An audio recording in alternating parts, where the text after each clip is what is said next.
নিচে যে ভিডিওটা চলছে জগন্নাথ মন্দিরের ভিডিও, এটা 2026-এর মানে এবছরের। প্রভু জগন্নাথ কি লীলা দেখিয়েছে, এবছর অলৌকিক ঘটনা ঘটেছে, সেটাই তোমাদের সাথে শেয়ার করতে এলাম।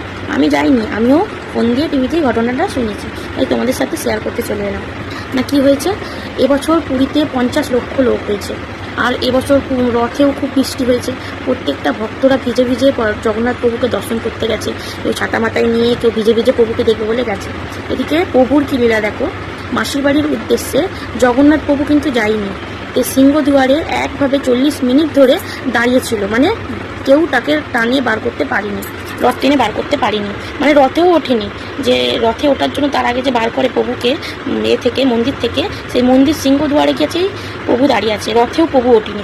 এদিকে ততক্ষণে দেবী সুভদ্রা আর প্রভু বলরাম মাসির বাড়ি রথে উঠে পৌঁছে গেছে, প্রায় পৌঁছে গেছে। আর একটুখানি, মানে সামান্য একটুখানি বাকি, 2 মিনিট 1 মিনিট। কিন্তু জগন্নাথ প্রভু একটুও সে সিংহদুয়ার থেকে নড়েনি, রথে ওঠেনি। কতক্ষণ না, 40 মিনিট। এদিকে পুরীর জগন্নাথ মন্দিরে কিন্তু 50 লক্ষ লোক হয়েছে, 50 লক্ষ লোক সেই দড়ি টেনেছে, কিন্তু জগন্নাথ প্রভুকে কেউ নাড়াতে পারেনি। প্রভুর এত লীলা যে প্রভু সবাইকে দর্শন দেবে এত বৃষ্টিতে, তাই জন্য প্রভু একটুও নড়েনি। প্রায় 40 মিনিট ধরে সিংহদুয়ারের কাছে বাচ্চাদের মতো, যেরকম বাচ্চারা জেদ করে কিছু খেলনা না কিনে দিলে, খাবার কিনে না কিনে দিলে, সেরকম প্রভু প্রায় একভাবে ওই স্থানেই ছিল।